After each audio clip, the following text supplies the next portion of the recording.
Lately it's looking like everything perfect. Out the mud with it, I put the work in. You can find me where the turf is. Pin precision like a surgeon. Bad ones used to curve me. Showing up to the show when the curve split. She know that I'm worth it. I'm finna go from area. I got the hit stash, got a bracelet for impact. Real tricky, quick to flip a pretty pink to a thick stack. Quick stat. Think fast and I talk real. I give a about how they feel. Me and Zay drop the pro. That's actually working. Zekro is finally able to pay off here. Zay drops down. He's I've been the man with the blueprint. I won't stop till I own every brick. I used to lay out in the lawn just to feel the world spin on its axis. Now I got the access and the last laugh, got it off of the passion. I keep it 100 on the dash now that we got us some.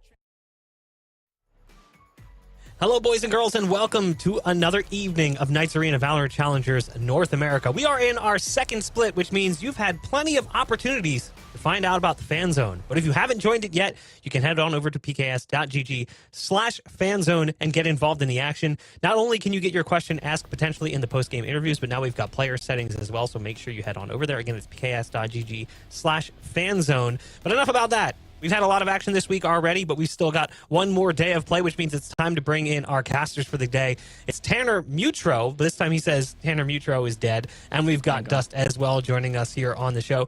You know, looking at this week, you can take a look at the standings and see how things have broken down. But Dust, there's been some surprises this week as we've seen teams find L's that we did not expect in that situation. Bro, I think you can just simplify it to we had some surprises yesterday. I think that's probably where you have to start. I mean, those games yesterday definitely took a turn you didn't expect. Now, obviously, the guard was in a bit of a special situation using a sub, so that kind of impacts that result a little bit in my mind. It's not as much of an upset in that regard, but certainly a 2-0 Shopify Rebellion over M80 is not what you expect. Granted, M80 still has so many circuit points right now that they probably aren't too concerned, and they're also 2-1 overall. So they're still, clear for playoffs. No big deal there. But yeah, we definitely have had a couple of crazy results, and Moist Moguls continuing to, do some heavy lifting and put themselves in good position to make playoffs as well. I honestly feel bad for the Moist Moguls team because of the circumstances surrounding the guard. It feels like when the guard do finally lose, there's always a caveat to it. Last team there was something. Last split rather. Now this split there's something. So I think Moist Moguls are looking like one of the strongest teams, if not the strongest team in this group. I'm very happy they got the win yesterday to show it, but also there is, again, just kind of that caveat that's always going to be lingering of, well, yeah, the guard had their coach playing. So I would imagine both of these teams make it to the playoffs, and I hope we get that rematch there, like full force between them two. Right now, it's, again, Group A that's proving to be just really difficult to work your way through. Now, obviously, this time it's a little bit different than in Split 1. In Split 1, it was the top 4 from both groups that ended up going into the mid-season face-off. Here, it's basically seeding after the group stages end. So we take all of the teams and throw them into one large pile, and you're seeded based on that. But yet again, we will find ourselves with 4 teams sitting at 2-1. So we will have a 4-way tie over in Group A after today concludes, which is a perfect time to segue into our schedule for the day so you can understand why that is. We have 2 teams in Group A that have not yet played, and that would be Oxygen and TSM, and they will be playing later today. The winner will be going into that 2-1 dog pile. And because of the fact that that combines with the other group, we've actually got 6 teams sitting with a 2-1 record.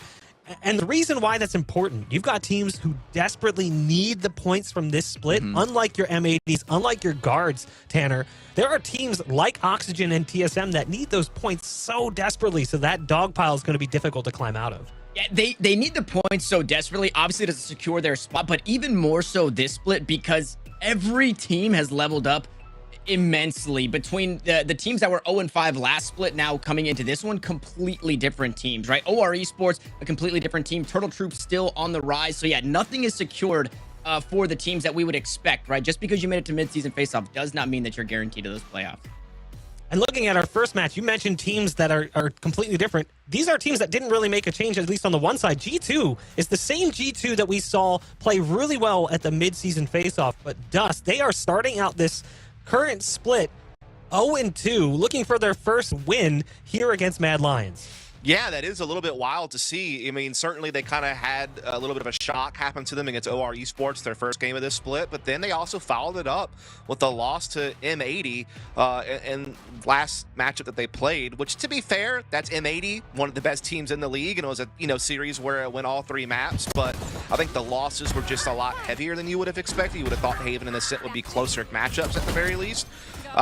So yeah, I mean, they definitely have some work to do, G2, after the Moist Moguls, not M80, my apologies there, where, yeah, I mean, they're in a good enough position standings-wise to where it's probably not, like, too worrisome, but I just think it's more about thinking about long-term, Bach, because I think this team still has some map pool issues they need to work through, and I also think that they still haven't really found a comfortable place for Penny role-wise. Yeah, and to that point of a team that didn't make any changes, I think that's kind of what happened. They finished second place. They don't change a whole lot. They kind of stick to what they know. And because they come into this week maybe week one underestimating OR Esports and then play a very strong Moist Moguls, it's, you know, now you're looking at week 3 saying, hey, it's time for change, and this is the guy to make the changes. Yeah, Shazam's stats as well, a pretty big uptick as well, looking from that first split, as he's definitely helped fill the void that has been left by, I would argue, some underperformance from the rest of the roster. It does really feel like G2 came into that first game underestimating our Esports, and they face off against Moist. Thus, this feels like a great opportunity for them to kind of like kickstart this group stage. Yeah, I mean, if you have Shazam playing this well, then you're looking in pretty good shape as long as everybody else can also hold their own. I mean, we know how strong of a player Oxy has been in that duelist position. He's been one of the top duelists next to, you know, a guy like a Sim or like a Pony or like some of these other guys that have been doing big things in challengers. So you know that you got him on control. I also think Dapper, since the mid-season face-off to present, has really kicked it up a notch in his own right in that Sentinel role. And then Whippy is a solid controller player. Like, I mean, he's right behind Xander and some of these other guys that can certainly frag from that role as well. So if you can have Shazam kind of coming into his own again, because we know that Shazam could be a strong individual player. He's done it in the past at VCT, you know, when he was in-game leading Sentinels and he was playing Sova the majority of the time and was still a really good fragger as an IGL and as an initiator. So we know G2 has the talent. It's just about putting it all together at the same time, expanding the map pool. And again, I hate picking on him, but like, again, Penny just feels like he keeps getting shifted from role to role to role throughout challengers. And I feel like he's never really grasped onto one that like truly played to his strengths and he truly felt consistent with. And I just don't know if there's ever going to be a solution there. It doesn't feel like it's like square peg, round hole situation. It's more like the square peg that's small that fits in the rectangular hole. Like, it still works, but it doesn't work perfectly. Like, you can tell it wasn't designed. Like, maybe there was some pure QA on that toy. But basically, Penny is just like not quite shining. It's not that he's playing bad. He's just not playing amazing. And a large part of that is because he's dancing around on all these different roles, and it makes things really awkward for him. Now, looking at the other team they're going to be facing off in Mad Lions here, let's not sugarcoat it. This team has struggled. They had one win in Split 1. That was in the group stages in the concluding week against OR Esports. Both teams coming in winless at that point. They have since lost both games here in this second split. They're currently sitting at 1-6.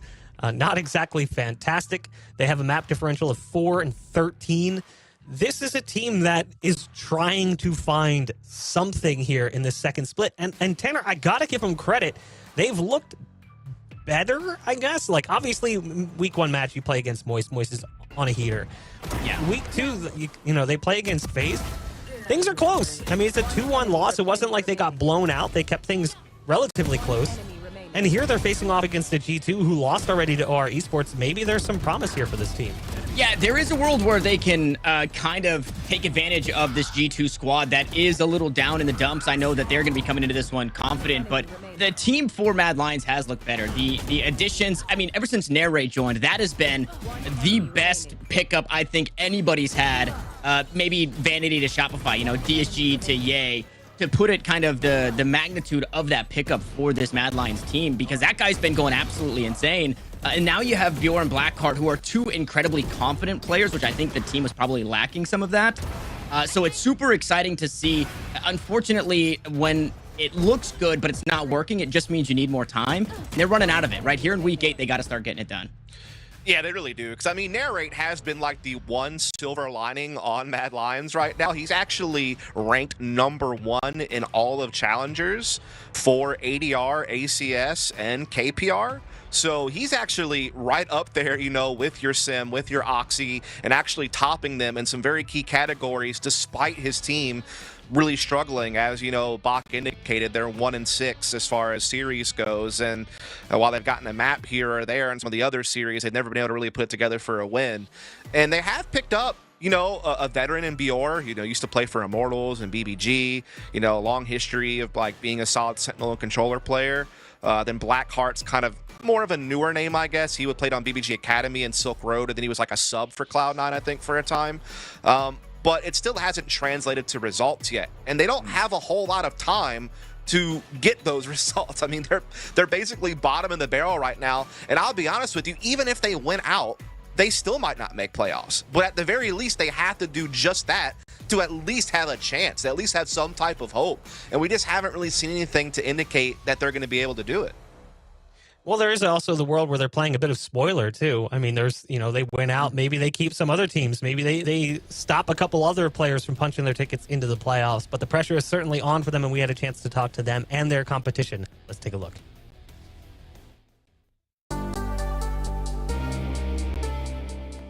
I think you expect this to be extremely competitive. Hopefully we can, you know, win our next 3 games. I think we can definitely beat the you know, G2 guard and OR. We just have to, you know, play good. Well, I've never played against them or seen them, but they are my ex-teammates. It's all good. Now I see them, since they've dropped Dextro, I'm thinking they're a little worse. It's all good. Hopefully we'll win this Friday though. I think what you can expect is to see us come really into form, although maybe it's too late, but we're hoping it's not. And when you see us coming into form, you'll understand. There's a lot of flow. There's a lot more that goes into our game plans and what we want to do than what you see, because simply like we don't put on the same performance that we do in practice in matches. And once you see that really develop, I think people will be really impressed. What we need to prep on mostly is it's not for any of the teams in Ascension. It's probably prepping ourselves because I feel like we're much better than any of these players, but it's all good. I think G2 is a really, like, you know, cool team. Has some veteran players, has some I guess less experienced players, but like Oxy's like really good. And obviously Oxy used to play for Mad Lion, well, not Mad Lions, but like the core of like Trick, Eng. So, you know, it'd be fun to play against him. I'm looking forward to that. And, you know, see what we can do on the server. But other than that, like, they're a very experienced team. Shazam, Dapper, all been to, you know, won major lands. So it'd be, it's going to be a tough matchup, but I think we have a strong chance in beating them, especially considering they have less form. Respectively, I think it'll be a 13-0, but it's all good. Hopefully, Trick doesn't run us over, but other than that, I wish I was the best of luck. I think it's very easy to see people like Oxy as like X factors, but I think when I look at G2's gameplay, and you can even look back to Sentinels in their prime, you look at Dapper, and he's one of the only Sentinels in the game that can properly control an entire area of the map and continue to pressure it and hide his presence when he's going up, calling his team back, etc., making those good decisions. That level of a lurker is extremely difficult to deal with. And if he's actually capable of doing that without overextending, without dying, without giving up space, while giving info to his IGL, it almost makes everyone on his team's game easier. Because if Shazam's going to set up a fake, if Dapper's giving you good info saying, yo, I have all the space today, they believe a C fake right now, all of a sudden now you're making good decisions. And once you get into that flow, it's very difficult to deal with. So you've got to shut down Dapper early if you want to beat that team on defense. Good luck, have fun. Good luck, guys. For real. Good luck. Good luck, have fun. I would like to Dapper and Shazam R. They'll get the joke. R. It's all good. That's what I took away from that video. R, and it's all good. Very confident approach coming in from G2, and you can hear that from Oxy. He's basically just like, I'm not really threatened. We're way better. It's going to be 13-0 if you ask me. It's all good. That's what he kept saying. I do like, though, Trick's praise of Dapper. That was something we had talked about in the mid-season face-off. He was a player that really shined for them when it came to his position as the Sentinel for the team, and we'll see if that's going to play out today. Yeah, I mean, I think it is fair to point out Dapper. Ever since we've had the shift in meta away from Chamber and into like more traditional Sentinel, you know, like a Killjoy Real or a ones. Cypher. Yeah, exactly. Yeah. I was trying to dance around a little bit there, but yeah, basically that's what we're talking about. You've seen those players who are historically very good in those roles, like a Dapper, like a Proto. Like, these guys are getting back into their comfort zone and being able to show how you can play that role and how it can be effective. And I do think that Dapper has benefited a lot from being able to get back into that position. I do think he struggled on Sentinels when it pivoted more to the chamber meta, and you were seeing like Campeki on that team pick up that role, or I think 10 even played it a few times here and there, that he kind of got put into other roles like initiators or things like that where he just wasn't as comfortable. So yeah, him getting back to his comfort zone has been a big help to G2. You know, he's definitely been one of their stronger players. I think he's actually just behind Oxy, statistically speaking, for the team. So he's definitely picked it up. And I think that call out from Trick 2 also kind of goes hand in hand with the mention to, hey, our team is doing cool things. We're just only able to do them in scrims right now. We can't really put pen to paper because you can see in Trick's mind, right? A lot of times we get those player interviews and they say, yeah, for Baby Bay or for FaZe, Baby Bay is going to be that X factor. And for X team, the Duelist is going to be the X factor. You know, we're looking at 7, things of the sort. But Trick is saying like, hey, yeah, we know Oxy is going to be a problem, but we really need to pay attention to all of this this G2 team, I almost said Sentinels team, the G2 team, and how they play the map and who's going to be playing that map. So the brain is there for Mad Lions. It's there. They have the ink. It's filled. They just need to dip the quill and put it to paper to finally make it work. Let's be fair, too. Chamber he was like a hybrid. He was like a Sentinelistiator. He was like a combination of an Initiator, a Duelist, and a Sentinel. He kind of had a little bit of every single kit with the way that his utility played out. But let's take a look at the map pool. The series is going to be going into a best of 3, and obviously that is incredibly important. And what's the scary sort of start here for Mad Lions?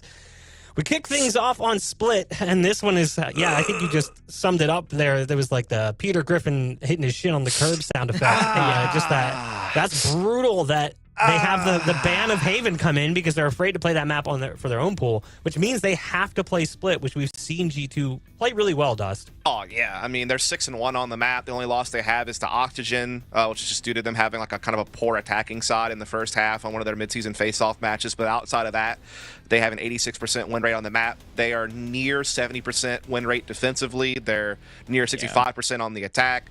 They have a composition that they feel very comfortable playing. You know, old school Dapper on the Cypher lurking on the side of the map. You know, this is where Oxy gets to play the Raze and is very, very effective in it. So they are just a squad that seems almost unbeatable on the map. Again, Oxygen got it done once, but outside of that, they have been beating some really good teams. You know, they've beaten the Guard, they've beaten Moist Moguls, they beat Oxygen the 2 other times that they played them. So yeah, they are steadfast on the map compared to a Mad Lions team who has only played it once this split. It was a pretty lopsided loss to FaZe. I am excited though, because I think with this map pool, not that Mad Lions specifically look better on Pearl, I think it's a better map for them. And we've only got Bind once this week with it being back in the pool. So with it being a map 3, I do think that there's a world that we get there. It all comes down to, I think, the big question that everybody has coming into this, right? Into the split, we thought G2, number 2 team, they're going to smash everybody. They looked great. Then we get here and we think, what G2 are we getting on the day? I think that's going to be the big decider. If G2 picks it up, gets a very decisive victory in map 1, I think they carry it into map 2. And we don't see a map 3, but if it looks a little rocky like we've seen from the last couple of weeks, I definitely see this one being a 3-mapper where we head out to Bind, which we haven't seen from this G2 roster yet. Yeah, I mean, this is just a tough one because, you know, G2 banned out Mad Lions' only real strength, which has been Fracture. That's the only map that they have a positive win rate on. You know, they won their last couple of games in a row, including an OT win over FaZe in this split. And that's like the one map where they seem like they've been pretty well put together.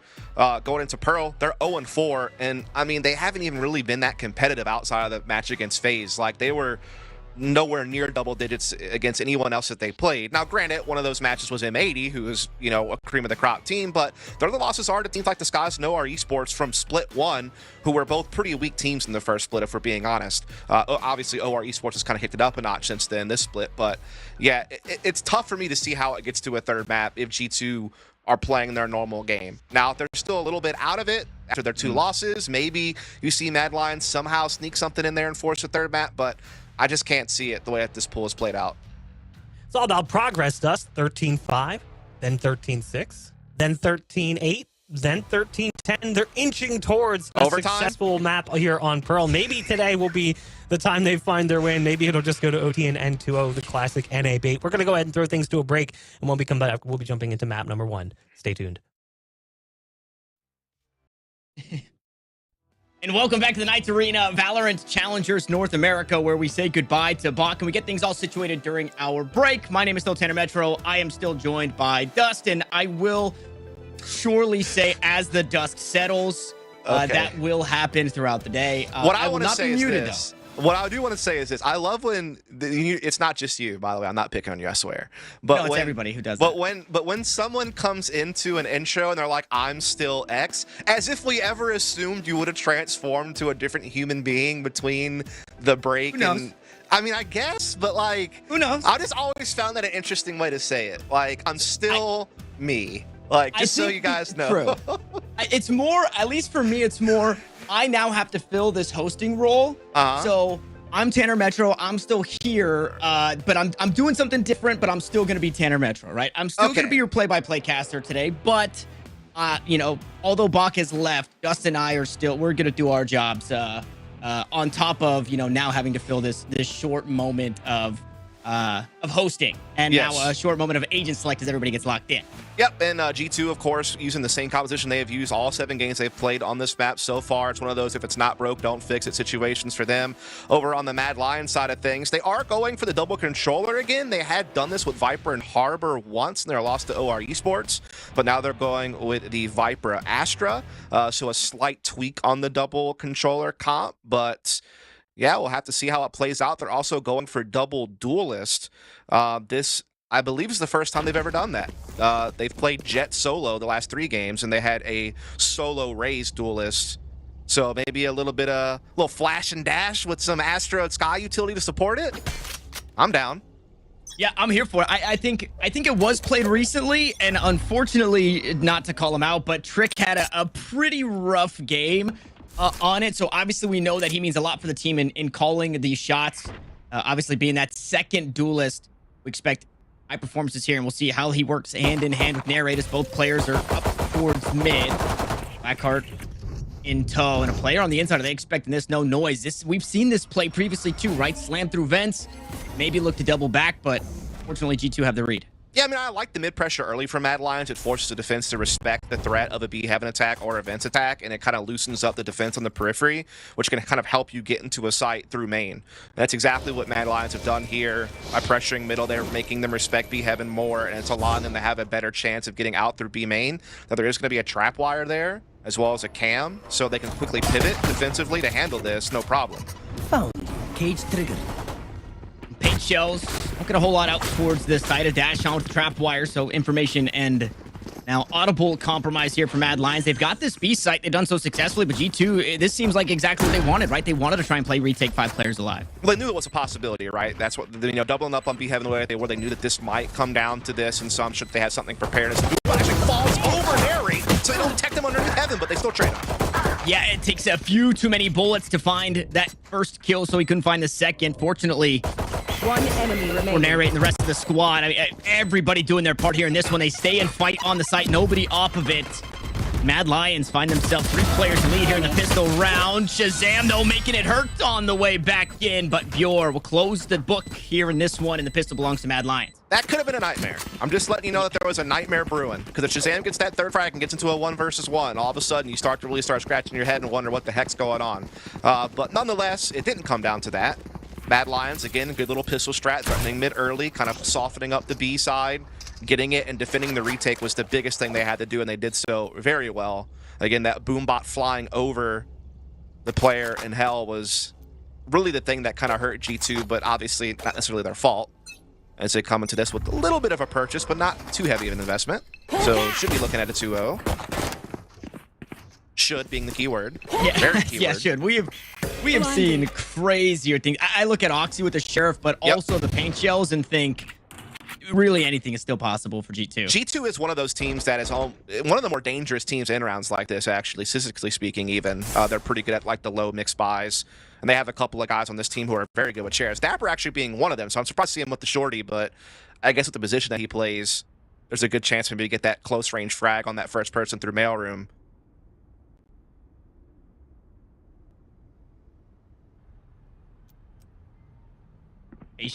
Patience.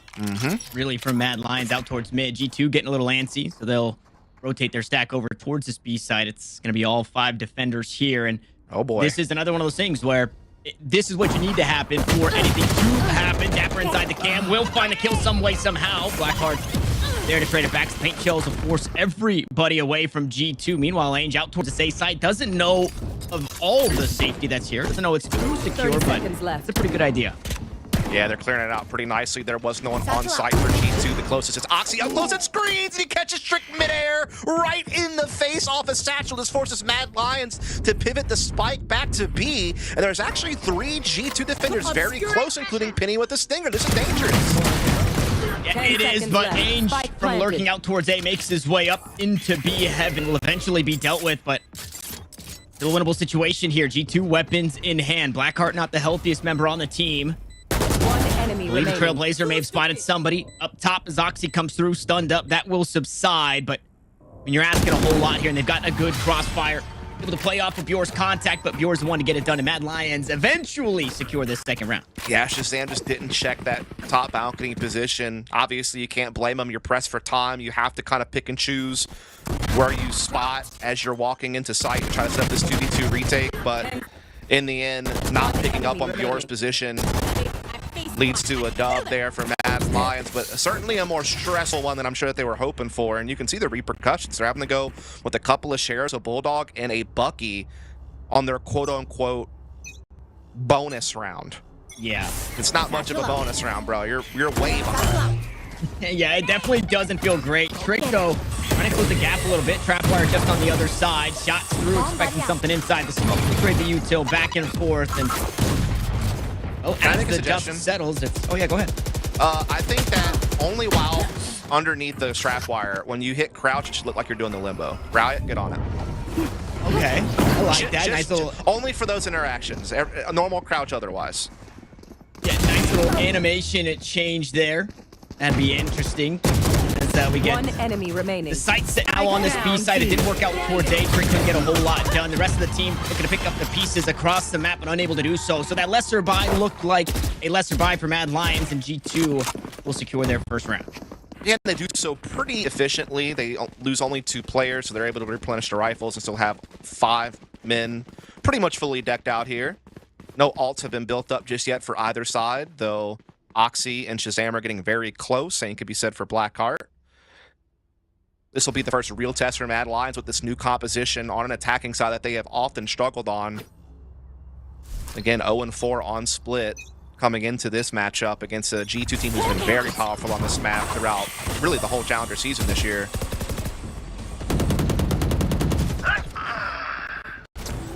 Nice early kill there. Dapper dealt with Narrate. Gonna find another. I was gonna say a little bit quiet here from the Jet for Mad Lions, but break through the defense just a bit. Penny gonna reassume that position, and Narrate was not ready for that one. Meanwhile, the A site's been taken so far for Mad Lions. They find themselves a player ahead. Seekers confirm where the defenders are at. It's all 3 come from Heaven. Look at the late lurk too, though, from Bjor. He is still waiting for that wall to go down. It actually might take too much time if G2 are able to find these kills. That is very true. He could wind up being out of position depending on how quick G2 decide to snap on the site. Broke it. Also getting pushed out here over at screens by a star as G2 start working their way in. Running out of time, and Trick finds a big frag. One enemy remaining. Yeah, big first kill. Ainge there for the next, and now these trades, unfortunately, not in favor of G2 as Bjor will finally make good on this position. Knife out, just trying to be festive and fun, but Bjor won't allow it. A team ace the way of Mad Lions. A really solid round here. Finding that first kill on Dapper, we hyped him up, and I mean, that's the pre-game caster curse. We talk about Dapper, and he comes to this one a bit slower. We talk about Narrate, he comes into this one a bit slower, and between the two, it's Narrate who picks it up first. Yeah, I'm not sure how that first frag happened. That was obviously huge for Mad Lions, but I like that the second frag, they isolate the player in Vince because the Toxic Screen blocks anyone off from assisting at A Heaven, and so Narrate kind of gets a 1v1 there on a player on the ropes and takes him out. And so that's a big win for Mad Lions, pivoting away from the slow mid control into just a fast A hit. So a nice pacing change, maybe catching G2 a little bit off guard as they now come into this with just a few shares and a Spectre on Whippy. Getting aggressive though at A lobby to get themselves orb, as well as get some key intel. Wow, I mean, they're gonna full send for this one, and he doesn't even find the kill. Ainge goes huge. How in the world does that rocket not hit him, dude? I'm gonna need a second. We live I in need a to simulation. recalibrate. I need to recalibrate the brain. Hold on. And Dustin, old school whiteboard. You got to tap on the center of the cross a few times to bring him back. Yeah, that is. And I love the idea it's a of, great hey, idea. he's probably solo. That's a weapon we could get. Yep. It just falls apart. It just Yes. crumbles. That's a great way of summing it up. I think the idea was great. The execution I thought was great, Enemy but remaining. apparently not. And now Mad Lions building off the back of it nicely. Trick with the double entry here on the B side. Spike will go down, and Mad Lions about to be up 4-1 on G2's home turf of Split. Not the start we expected. No, not at all. And I think you mentioned G2, their loss to Oxygen was a lackluster attacking side. So Correct. you don't want to go into an attacking side if that's going to be the worst of the two. You want to put something up here on defense, and it's escaping them. Yeah, their defense has always been really solid on this map. I mean, a 67% win rate defensively. They often start on the attacking side. The only time they ever started defense was against Oxygen in the mid-season face-off, where they won 7 rounds in that first half. But they're certainly behind that pace right now, but they're back onto a full buy. Couple of alts in play as well. Speaking of alts in play, Mad Lions have almost all of the alts. Yeah. The Ducks, just about all of the Ducks in the pond here. Blackheart used his, secured their first rifle round in round 4.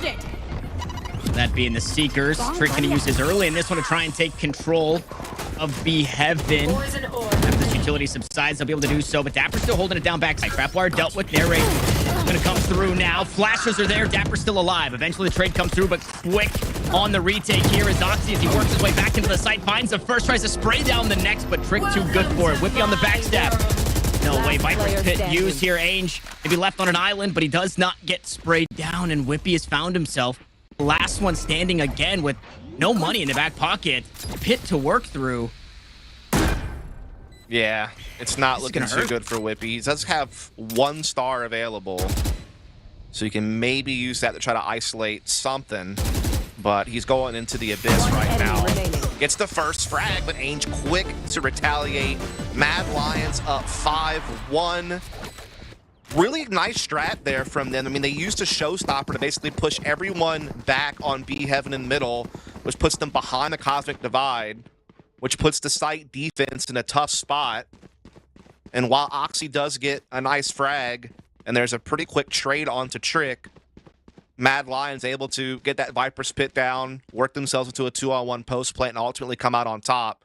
They did use every ult that round, though. That must be said. So that was a very expensive round as far as resources to win it, but they put G2 in another low buy.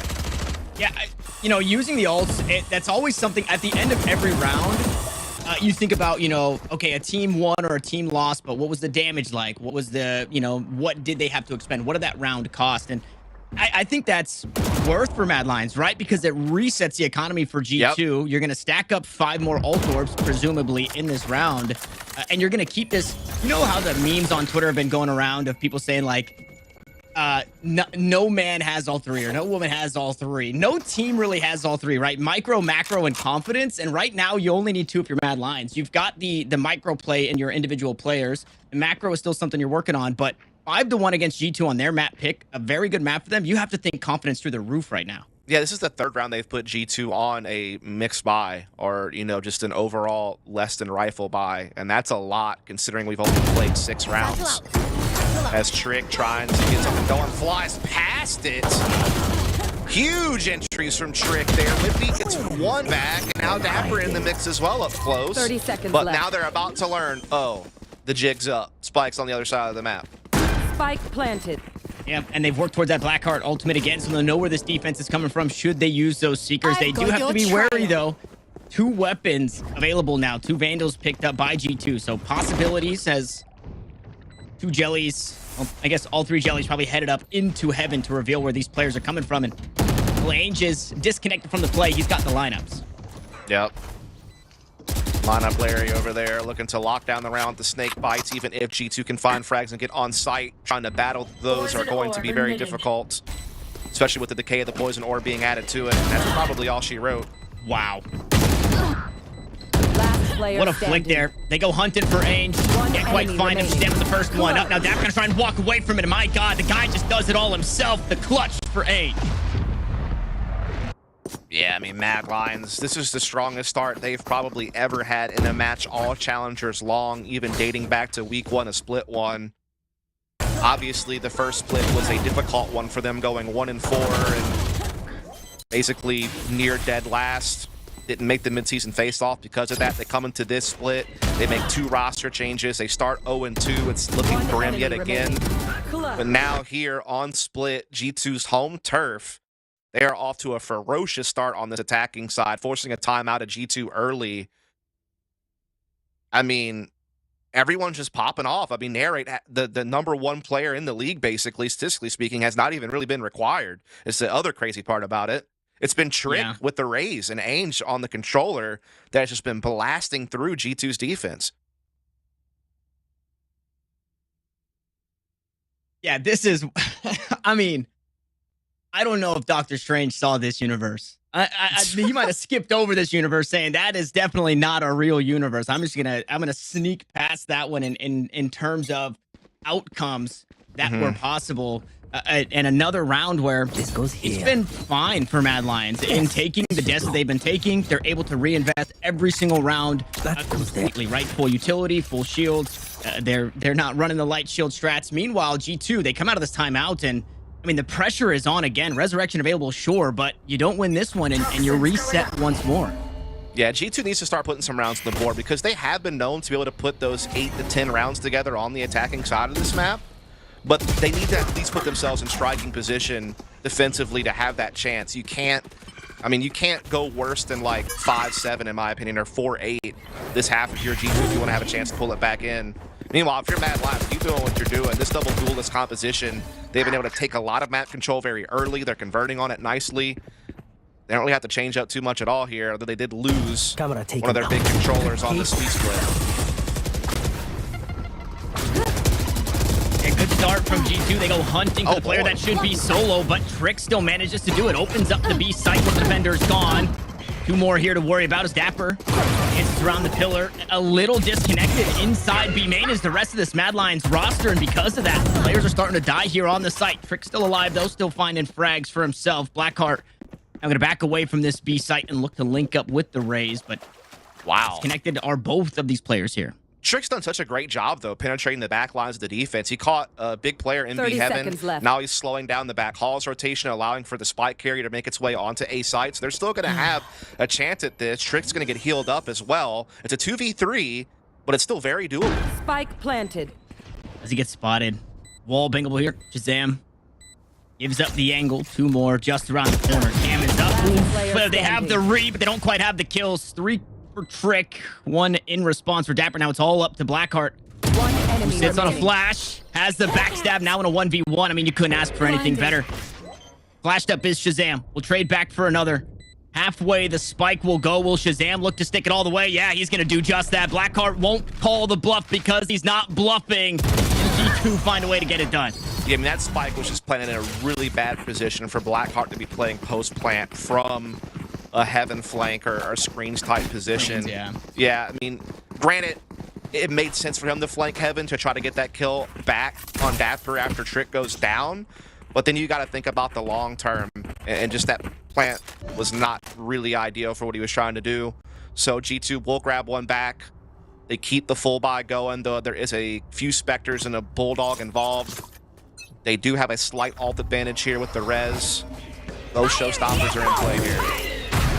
Yes, they are both in play, and they both find value. Trick gets his. Oxy battles back for one of his own. Fortunately for G2, they've got another Whippy. Right up the kills. Now spots a few more. There's the spike. Blackheart falls around the corner. The Bulldog starts to bark. It starts to bite. It's Whippy for 4. Loved Whippy's trigger discipline there. He doesn't shoot the first player he sees in the corner with the barrel sticking out. He waits for the follow-up and then pounces. Whippy has definitely been one of the better, fragging controllers and challengers this year. He's been really one of the backbones of this G2 team next to Oxy and Dapper. Again, we talked about how Shazam's coming to his own this split. But if you're talking about the whole year long, it really has been Whippy, Oxy, and Dapper that have been really pushing G2 forward, and that's a big round for him as they're making that recovery happen right now. They finally put Mad Lions into the low buy throw. Huge value out of that timeout, and they do it again. Good damage from Narrate, but not enough to find the kill. Whippy gonna back away. Trick looks to go aggressive. Oxy secures the second. Ooh, shots go wide. Ainge will eventually land his. It's been a while since we've seen him in the kill feed. Is that going to be enough? Spike surely to be planted, but G2 numbers advantage, and even more so now as Ainge falls. Nora, though, responding with the Guardian from distance. Wow. They do get the rest of the one to Oxy. Trying to use it as bait, but Bjorn just says, fine, line him up. I'll just keep knocking him down. Shazam, though, the hero that is required, comes up with the final 2 anyway in all the chaos. But man, oh man, did Bjorn almost pull off something special there.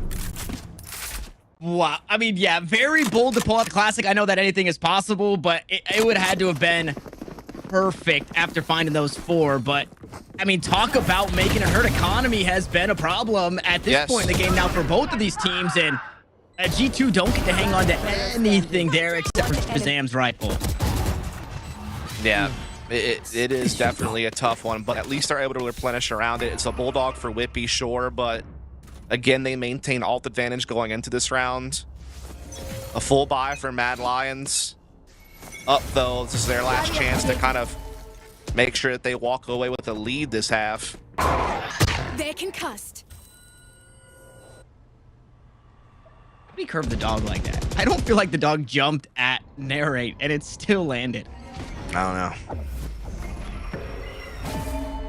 Trick once again up to his usual shenanigans of trying to pressure mid, but he is going to get spotted by Oxy, and that's a beautiful utility combo.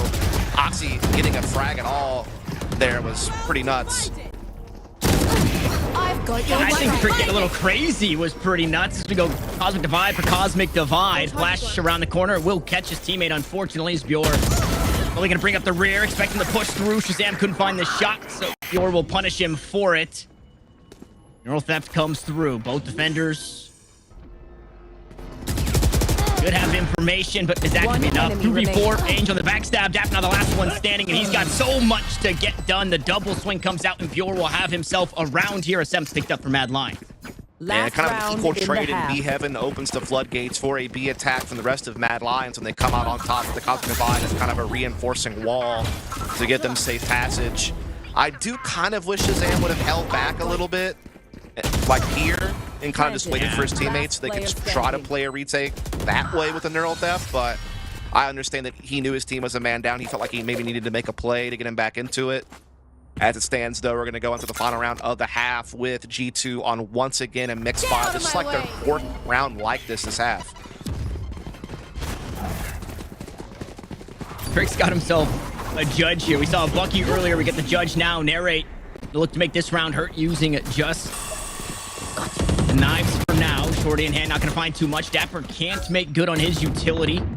Blackheart gets rid of the tag. Shazam will fall eventually to the blades, and G2 again find themselves a player down in a position where they're retaking, and it does not look the best. 2 stingers.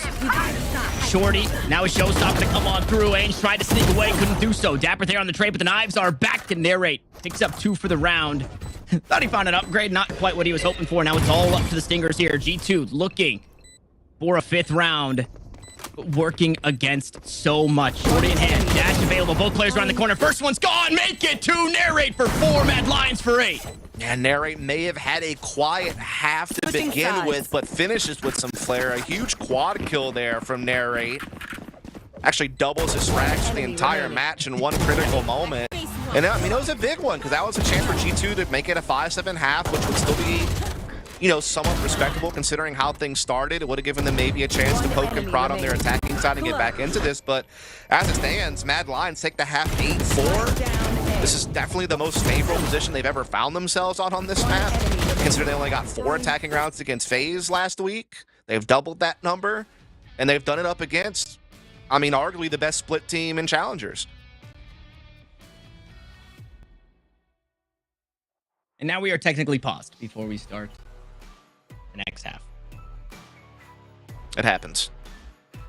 It happens. The thing that scares me about this for G2 is Narrate, you know what they say, if you can't rifle, just grab a shotgun. Narrate, not that type of person. He's playing the Jet. He doesn't want to grab a shotgun. This is the side where they could give him an operator, right? And if he wasn't finding impact with the rifles attacking forward, this player is absolutely going to find that impact. So between Shazam and I guess really Whippy, right? And the smokes and the flashes, they are going to have to do their due diligence to make sure that as we get deeper into this half, they can figure out where Narrate is inevitably with that operator. Yeah, this is like kind of those must-win pistol rounds for G2 to really get back into this game. Otherwise, you see Mad Lions go up 10-4, and that's a tall mountain to climb. Again, we have seen G2 multiple times be able to pull off 8 to 10 rounds on the attacking side. We've seen it happen against Oxygen, Shopify, and Moist Moguls. They've been able to find a pretty big number in the attacking half, but they've always done it in the first half. They weren't having to play from behind. Now that pressure is a little bit different when you're having to do it as a comeback in the second half. And, yeah, regardless, Mad Lions, again, best we've ever seen them on this map. Most attacking rounds ever by double. So, really good turnaround for them, as considering, how they've played the rest of, well, really all of Challengers, not just a split. Definitely saw some really nice attacking strategies throughout the course of that half that I was pretty impressed with. I was particularly impressed with Trick on Raze, finding a lot of forward space and a lot of early round situations, and I feel like that really helped propel them. So tip your hat to him.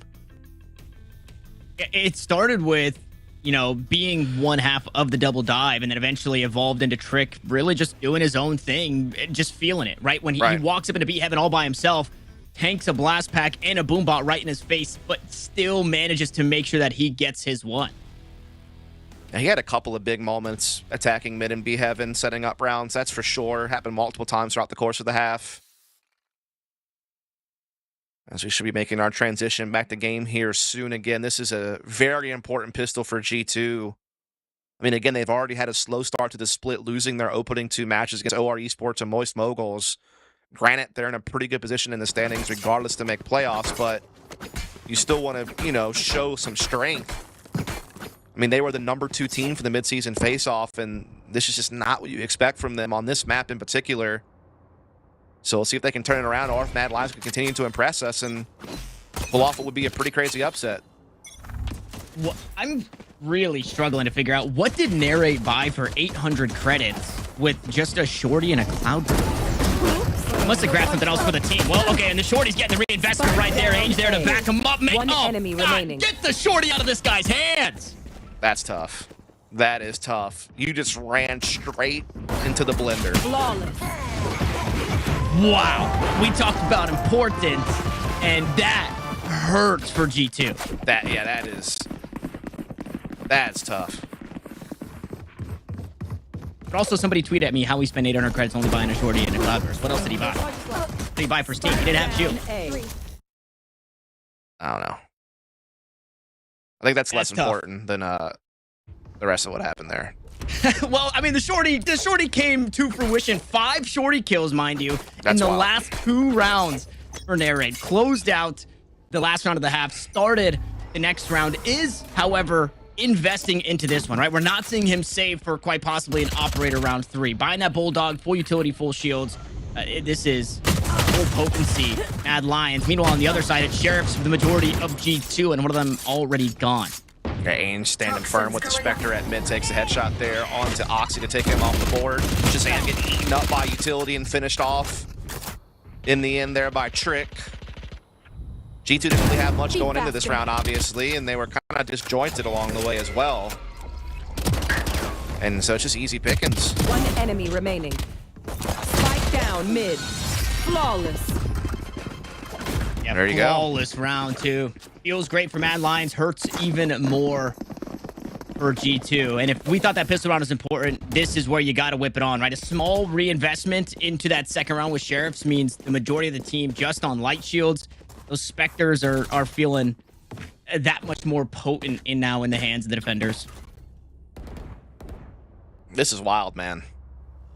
Again, can't stress enough how much of this would be, considering G2's success on split throughout all of Challengers, and considering Mad Lions' lack thereof on this map. 0-4 coming into this series. They are looking like a much different team right now. And very scary. See if they can follow up on the bonus here. That'd be massive. That would probably be one of the final nails in the coffin if they could convert this round. Okay.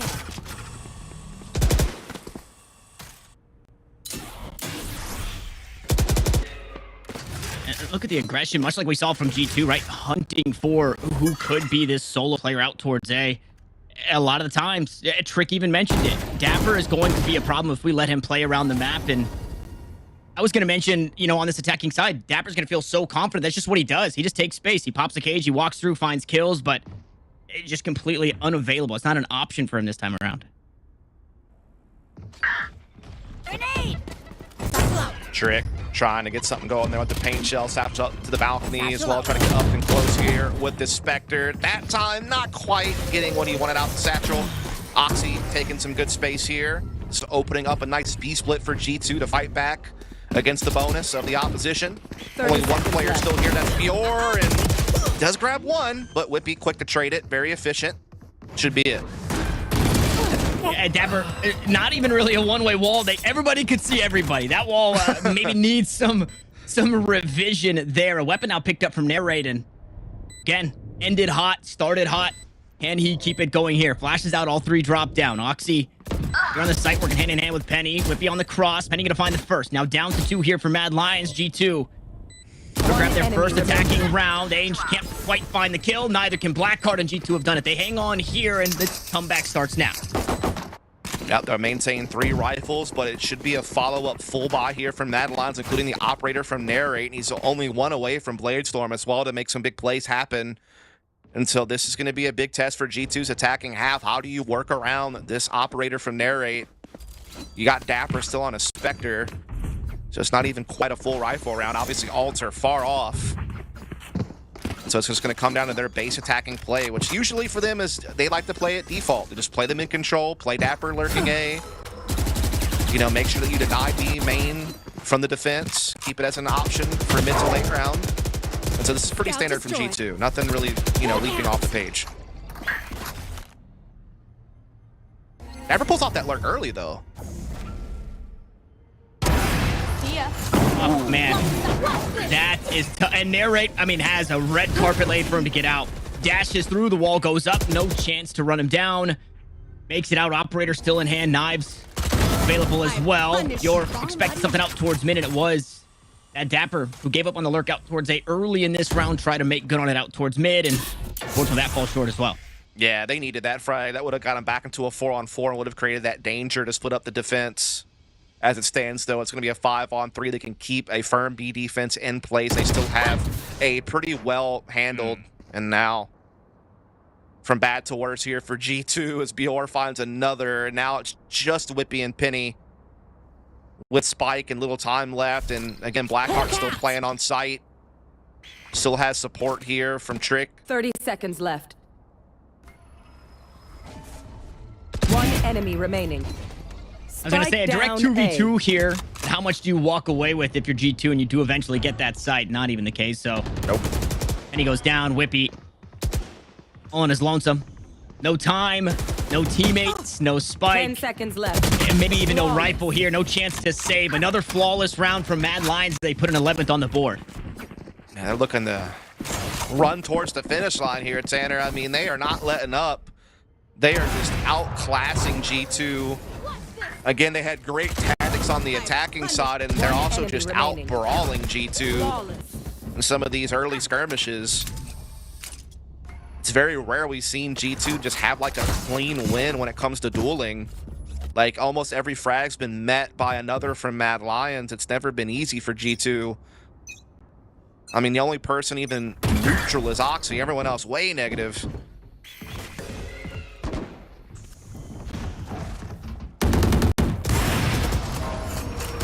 Okay, uncharacteristic miss there. Narrate takes the first shot, won't land it. Tries to get the second. Good utility from Oxy, but some in response will push G2 back. And I mean, just when you think G2 finally gets some breathing room, the breath is stripped right away from them. Yeah, ramps control taken right away back from Mad Lions, so they will just double back and focus on the A heaven drop down. Trick getting over the top of everyone, but a good response from Oxy. That's huge from him. And that's it. Covering Wow. it. That was a very back and forth affair, very rapidly. Very much needed as well. Like you mentioned, Oxy to get the first. Trick gets one back as soon as that spike gets planted. Mad Lions don't want any time for G2 to set up in their post, but Oxy already planted his feet behind the turret and, well, finds 2 more kills onto the defenders that were leaping, quite literally leaping their way onto the site. Yeah, that looked like it could be the beginning of the end of G2 there, the way that round was playing out initially. You know, even with Narrate missing a couple of op shots, Mad Lions were defending, getting some trades back, but G2 do eventually come through. And Oxy had a pretty big round there. Okay. If G2 can win this round, they put Mad Lions back onto a save, and that's where you can maybe get to that 8-11 scoreline and things get interesting all of a sudden. Oh, your timing. Ugh. Spike down B. Good trade though, right? Whippy being there, right place, right time. Unfortunately for Oxy, nobody trade him there. Here comes that showstopper looking for Dapper and will find him some way, somehow. Trick makes it work. I thought Dapper got out of there. I thought he was good. What? That is crazy. And that is painful for G2 now. 2v4. They'll get spiked down, but I don't know how you post-play and hold this against 4 players really healthy. And 2 stars, but yeah, you gotta play together. You both don't want to be inside main, especially with 3 players pushing this way. G2 can find the first onto Blackheart. If they can get something done. Mad Lions taking quite a bit of time, work their way back into the Whippy finally gonna get spotted. Trick will eventually find that kill, and if he didn't, there were 2 more behind him as Blackheart drops down. Shazam to try and hang on, do his darndest, but he swings out to 3 players. Again, just when G2 start to get things going, they lose their footing. Mad Lions trip them more than anything. And now Mad Lions push them to a very dominant match point here on Split. Yeah, I really thought Dapper might get away from that showstopper, and that would have given G2 a better chance in a post-play. On B, they would have had 3 instead of 2. Equal trade here at B main actually favors G2, but then Narrate and Trick combo for these 2 frags, which I'm still not fully comprehending. And that's going to do it. That's going to put them on map point, and G2 buy up what they can, but it's tough pickings here, but they do at least have that ult advantage. And to make all things right in the world, Oxy should be able to just showstopper the ground anywhere and find a kill. It should just be for free. Beautiful flash, dash away, Narrate plays that perfectly. G2 want to stomp their way onto this side. Blackheart to push through. Gravity Well keeps him at bay for now. Resurrection uses Penny, try to make good with it, and down to the last 2. Whippy wants to fight back. Oxy now tries to hang on, but he cannot do so inside the Smoky Falls. And Mad Lions get a huge victory here in map 1.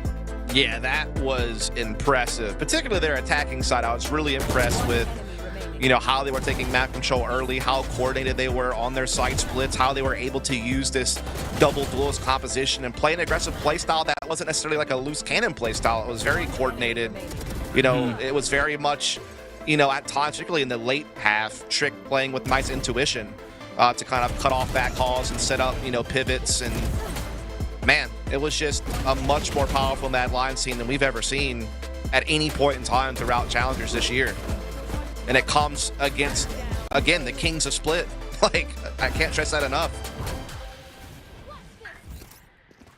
Yeah, if that's, I think a map that we were expecting, that even G2 were probably expecting to get ahead early in this one. You mentioned it. They take away Fracture. That's one of the best maps, if not the best map for Mad Lions. It's completely out of the pool. You go to a spot where they look relatively uncomfy, but Bach mentioned it on the desk, Dust. Little by little, inch by inch, Mad Lions, we're getting better on this map. So, hey, I don't know. Or actually, I guess it was Pearl. But, I'm just going to say Bot keeps getting very, very lucky on these bets that he's hedging. That's all I'm going to say. At what point is it not luck anymore, though? I don't know, man. I'm starting to think maybe he's like looking into the future from some artifact that he discovered in some weird mine in Pittsburgh that he was hanging out at. I don't know. Either way, definitely not a result that anyone could have really expected. I don't care how much of a hardcore Mad Lions fan you might be. You're going up against G2 on Split. It's not looking good. But lo and behold, you know, kind of some of the things we were hearing in the interview from Trick about, looking good in practice, feeling like they could impress people if they can convert what they have been able to achieve in practice into an actual official match setting. Well, buddy, you got to do it here. I mean, we certainly saw it. Again, I was really impressed. I call it an upset because it was, but I also want to give credit to how Mad Lions executed the upset. And it was through, again, like a very impressive attacking side in the first half, and then just never really let up. Yeah, I think everybody would agree with you in saying that this map won definitely an upset victory for Mad Lions, but finally pen to paper. That's what you got to do. You got to be able to convert, and they've done just that. So the officials start to look like scrims for Mad Lions, but we got a few more officials to go as Pearl is on the horizon right after this short break. Do you want to ask your favorite player a question after their match? Or get their in-game settings? The Fan Zone encompasses fan banners, a player settings channel, and a lot more. Here's how you can join to gain access to interact with fellow fans, cheer on your favorite team. Firstly, join the Discord at pks.gg/discord. Select NA Challengers Fan Zone. Pick your favorite team from the drop-down menu. And don't forget to show off that banner in Discord and on your socials. And that's it. You're in. You can now interact with fellow fans, ask player questions, and rep your team properly.